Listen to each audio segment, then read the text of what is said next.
Assalamualaikum warahmatullahi wabarakatuh. Perkenalkan, nama saya Renita Sarinur Afro, NIM E2019-2052 dari kelas Eksar 2 Fakultas Ekonomi dan Bisnis Islam. Di sini saya akan menjawab pertanyaan yang diberi oleh Ibu Nikmah. Pertanyaan yang pertama yaitu paparkan definisi akidah sebagai fondasi dalam ekonomi syariah. Akidah adalah fondasi utama karena akidah adalah suatu ideologi manusia yang membentuk paradigma dasar yang diciptakan oleh Allah Subhanahu wa taala sebagai sarana menciptakan kesejahteraan secara material dan spiritual. Soal yang kedua yaitu mengapa maslahah menjadi tujuan utama dalam pencapaian falah?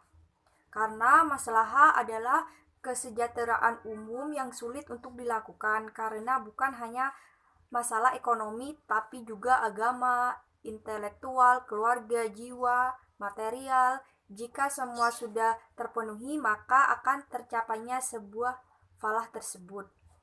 Untuk yang ketiga, apa definisi falah? Falah adalah berasal dari bahasa Arab yang berarti kesuksesan, kemuliaan, dan kemenangan dalam hidup. Nomor 4, apa saja kajian dalam ekonomi mikro Islam? Yang pertama yaitu interaksi di pasar barang, yang kedua perilaku penjual dan pembeli, yang ketiga interaksi di pasar faktor produksi, meliputi konsumsi, produksi, distribusi dalam kehidupan sehari-hari. Nomor 5, jelaskan permasalahan dalam pencapaian maslahah.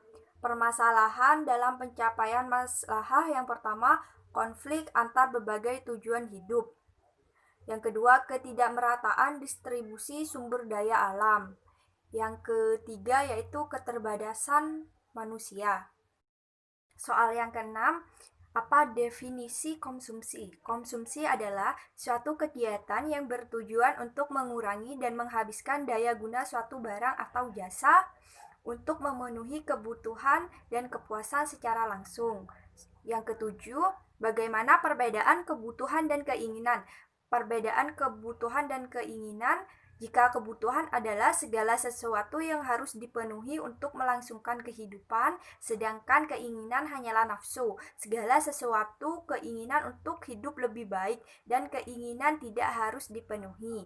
Yang kedelapan, bagaimana perbedaan kepuasan dan maslahah?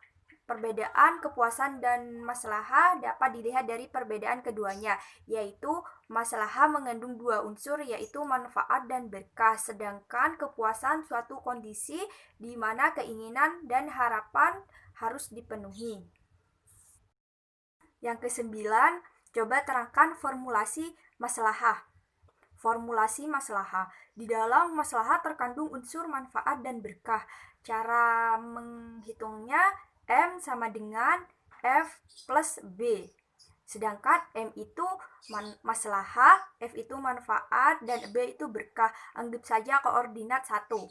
Sementara dalam paparan di muka telah disebutkan bahwa berkah merupakan interaksi antara manfaat dan pahala, sehingga B sama dengan tanda kurung F kali tanda kurung P, di mana P itu total pahala. Anggap saja koordinat 4.2. Yang selanjutnya di mana PI adalah frekuensi kegiatan dan P adalah pahala per unit kegiatan dengan mensubstitusikan persamaan 4 koordinat 4.3 dan 4.2.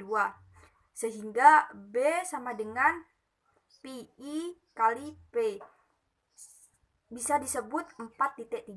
Yang selanjutnya melakukan substitusi pertanyaan dari 4.4 ke 4.2. Maka diperoleh M sama dengan F plus FPI kali P. Atau bisa ditulis M sama dengan F kurung buka 1 plus PI kali P tutup kurung. Atau bisa disebut koordinat kelima.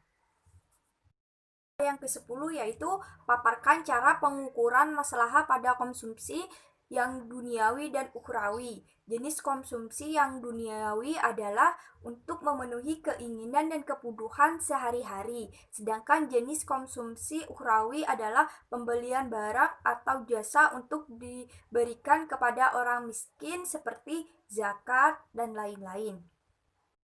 Ke-11 yaitu apa yang dimaksud the law of diminishing marginal utility, yaitu suatu ukuran kepuasan konsumen pada setiap tambahan konsumsi, baik itu berupa barang atau jasa. Jika konsumen mengkonsumsi barang atau jasa secara berulang, maka tingkat kepuasan yang diterima akan menurun.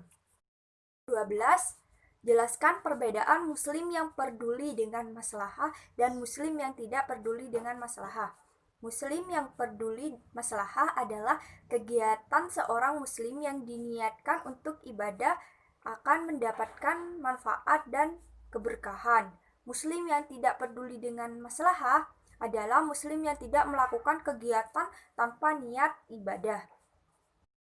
13. Jelaskan perbedaan cardinal approach dan ordinal approach.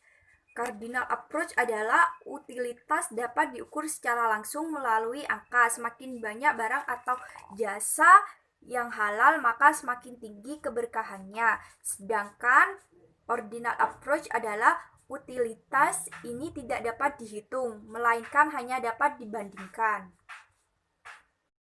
Yang ke-14 yaitu apa definisi dari marginal maslahah.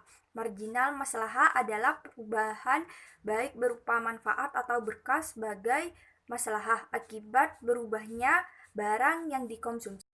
11. Jelaskan maksud dari kebutuhan dzurriyyah, hajiyat, dan tasiniyat.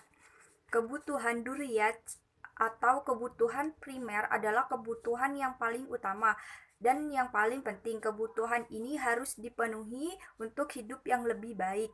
Jika tidak dipenuhi, akan terancam di dunia dan di akhirat.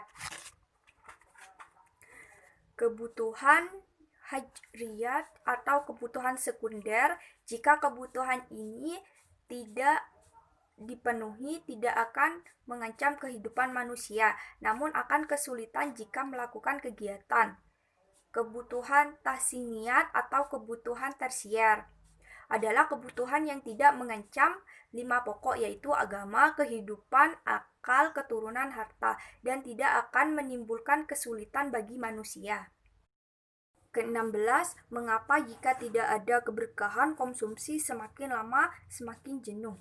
Karena sudah timbul rasa bosan akibat terlalu banyak membeli. Contoh pembelian baju. Jika membeli baju karena keinginan bukan karena kebutuhan, maka ia akan mengoleksi baju yang sama dengan jumlah yang banyak.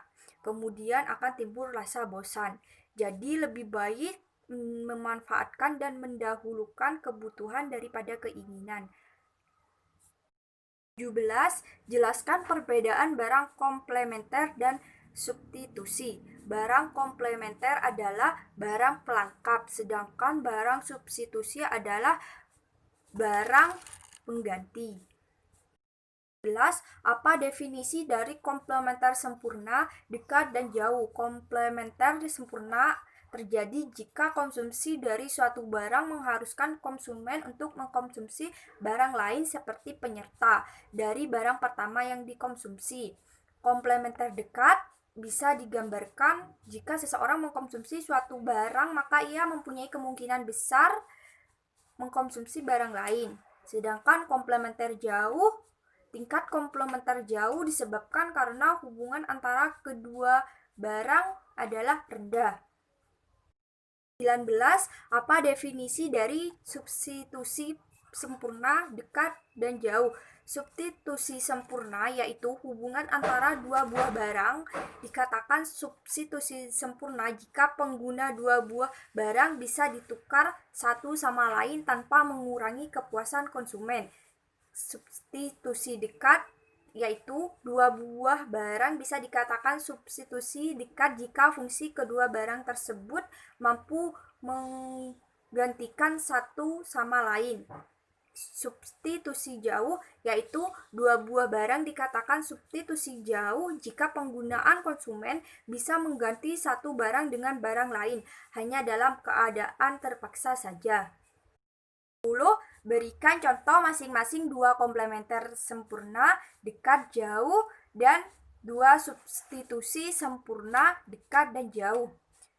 Contoh komplementer sempurna yang pertama, mobil atau motor dengan bensin atau BBM. Yang kedua, ban luar sepeda motor dengan ban dalam sepeda motor. Contoh komplementer dekat. Yang pertama, sepatu dengan kaos kaki. Yang kedua, teh dengan gula. Contoh komplementer jauh. Yang pertama, baju dengan dasi. Yang kedua, sabun cuci dengan deterjen. Substitusi sempurna, contohnya gula lokal dan gula impor. Yang kedua, susu lokal dan susu impor. Banyak yang menganggap masyarakat memandang itu sama, tetapi dari produksinya saja sudah beda, yaitu antara dalam negeri dan luar negeri. Substitusi dekat, contohnya printer Canon dengan Hewlett Packard.